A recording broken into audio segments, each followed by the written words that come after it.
Assalamualaikum warahmatullahi wabarakatuh. Kembali lagi di Santekno. Kali ini kita akan bahas package context with value. Jadi sebelum-sebelumnya kita hanya menggunakan konteks saja, lalu kita initiate background, lalu to do. Nah, kali ini kita akan melangkah satu step lagi, yaitu dengan menggunakan with value, context with value. Ini untuk awal-awal kita tahu bahwa kita menggunakan inisialisasi itu menggunakan background sama to do, yang mana itu konteksnya itu tidak memiliki value alias kosongan gitu.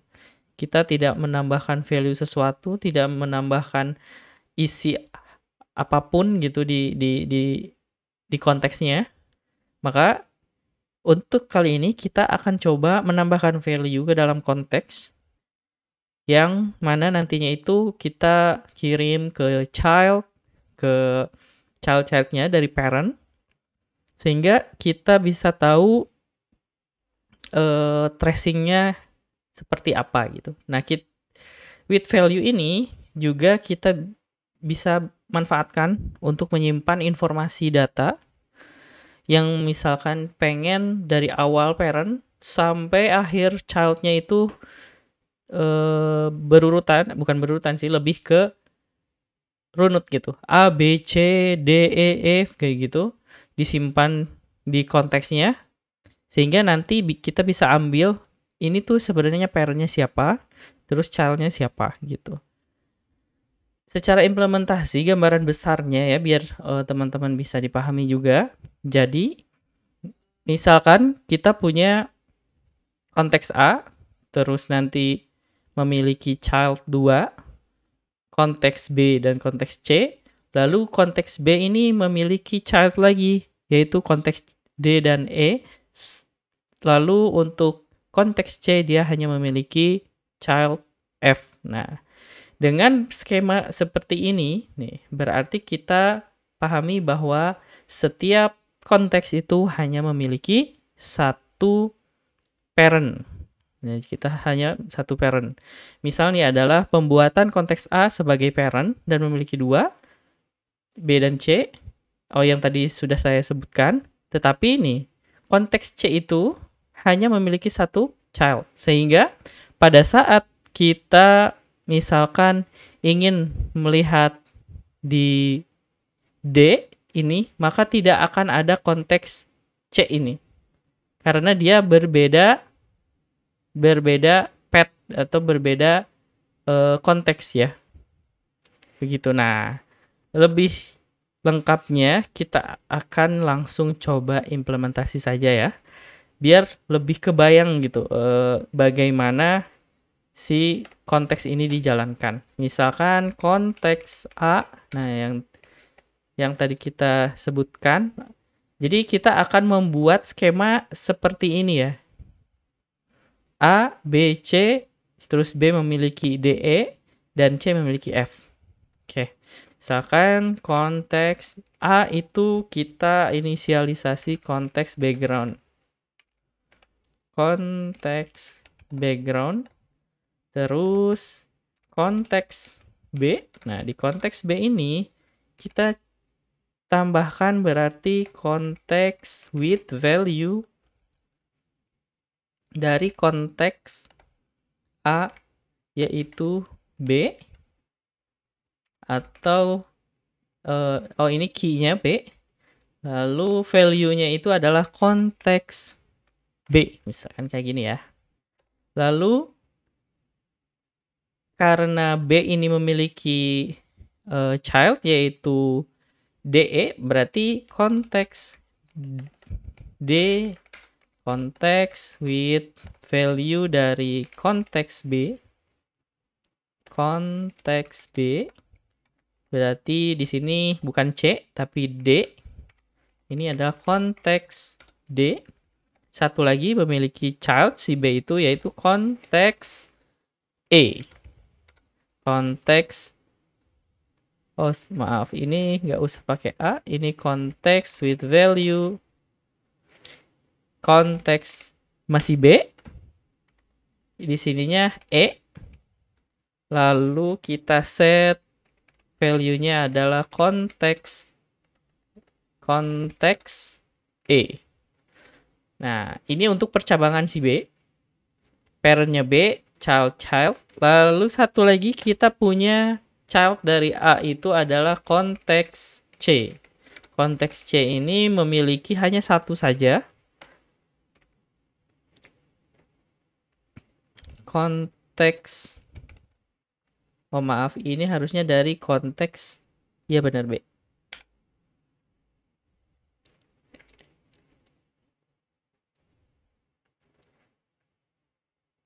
Oh sorry, karena kita percabangannya tuh punya konteks C dulu. Oke, kita ke atasin aja. Konteks C punya dari konteks A. Nah, konteks A ini berarti C. Kita set aja konteks C. Lalu D dan E dari B. Nih, kita ambil dari konteks B.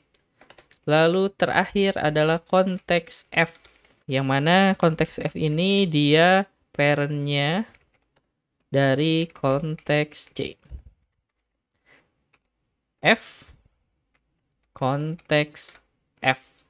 Nah, ini kebayangkan ya seperti apa.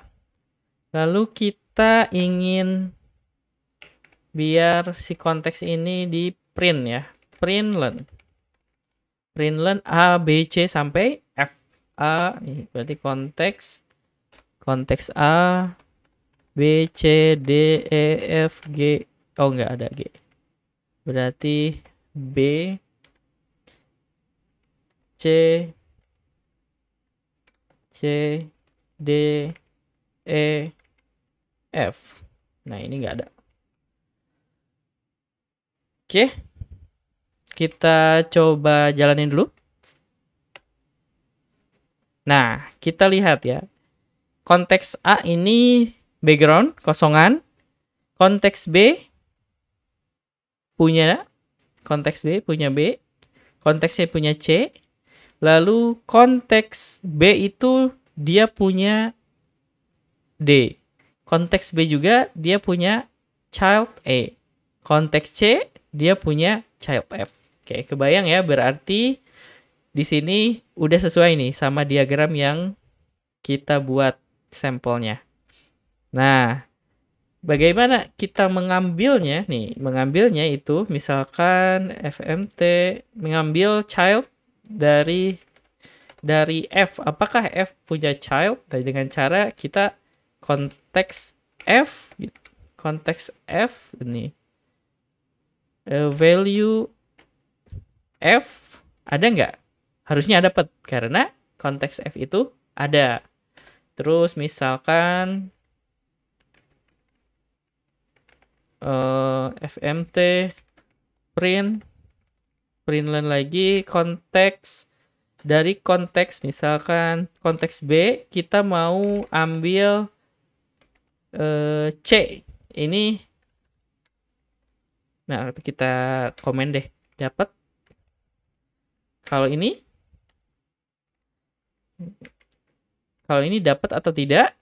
Jelas tidak. Kenapa B? Karena B, konteks B itu tidak memiliki child C. Atau kita lihat di sini, konteks B itu sejajar dengan C. Yang mana C itu bukan anaknya si B, tapi anaknya A. Gitu. Nah, ini expected harusnya ya. Tidak dapat. Tidak dapat.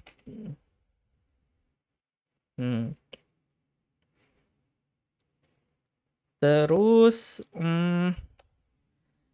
MT print konteks misalkan apalagi ya, F value C. F value dari konteks F nih, dari konteks F paling bawah value C harusnya dapat ya, dapat dari parentnya. Terus apalagi ya, printlen konteks misalkan F tapi value-nya yang B, berarti F nih, di F atau di sini di F pengen value-nya B ini nggak bakalan dapet, berarti harusnya tidak dapat. Misalkan lagi pengen println konteks B, konteks B, tapi value-nya itu adalah D. Nah, konteks B, kita lagi di konteks B, tapi value-nya D. Nah, sebenarnya child-nya, tapi karena dia tuh parent, dia bukan kayak linked list ataupun data type yang lain ya, struktur data yang lain. Tapi karena dia mekanismenya konteks ini berurutan, jadi kalau misalkan posisinya lagi di sini belum di-execute ke sini atau konteksnya dalam posisi di D, maka ketika kita posisinya di konteks B terus mencari konteks D, value D, ini otomatis tidak akan muncul. Nah, ekspektasinya gitu berarti ya, tidak akan muncul. Tidak dapat lah, sama ya, biar sama. Kita coba jalankan. Nah, ini dapat, nih, dapat konteks F, nilai value-nya. Yang kedua tidak dapat, kenapa tidak dapat? Karena, kita balik lagi, sejajar. Nah, terus konteks F ke C, ini konteks F ke C. Oh, oke, berarti si C ini udah kebaca ya sama F karena udah diketelusurin. Apalagi kalau misalkan kita fmt println konteks misalkan yang paling ujung, itu E deh. Tapi kita ingin value A gitu. Ini dapat atau tidak? Harusnya dapat karena dapat dari parent, karena dia parentnya ada gitu. Parentnya A kan. Kita jalanin. E A.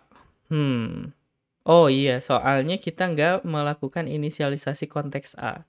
Harusnya kita coba ya. Konteks A, konteks ditambahin deh. With value dari konteks A, konteks A. Nah, atau kalau mau kita buat konteks background-nya gini. Nah, makanya pada saat kita jalankan konteks A dapat nih. Konteks F dapat, konteks C dapat. Nih, kita lihat di sini dapat dari parent dan dapat dari parent. Jadi, kesimpulannya adalah si konteks with value ini erat sekali dengan parent child suatu data. Jadi kalau misalkan si konteks ini sudah melewati sampai child, kita bisa manggil si parent-parentnya, data yang ada di parent-parentnya, karena dia udah melewati si konteksnya. Beda ketika posisinya dia dalam posisi parent, tapi kita ingin ngambil ke child-nya. Nah, itu tidak bisa kita dapatkan si datanya. Jadi kesimpulannya seperti itu. Maka tracer ini biasanya dipakai untuk ngetrace dari awal sampai akhir, tapi kita akan ngeceknya itu di paling akhir. Itu di kemana-kemananya, posisinya itu kemana, si datanya berjalan, itu dengan melihat atau dengan ngetrace dari akhir gitu. Di akhir kita print misalkan. Sehingga kita tahu proses jalannya data itu ke konteks yang mana saja. Oke, cukup jelas untuk materi ini dan teman-teman bisa coba juga di blog saya udah saya posting terkait ini. Dan jika ada yang masih bingung boleh komen di YouTube ini, di video ini, dan jangan lupa juga subscribe YouTube saya di sini dan nanti akan banyak lagi video-video yang update terkait Golang. Dan di blog Santekno juga akan selalu update tutorial-tutorial terkait Golang yang terbaru ataupun beberapa masalah-masalah terhadap Golang yang terbaru. Oke, terima kasih atas nonton video ini. Wassalamualaikum warahmatullahi wabarakatuh.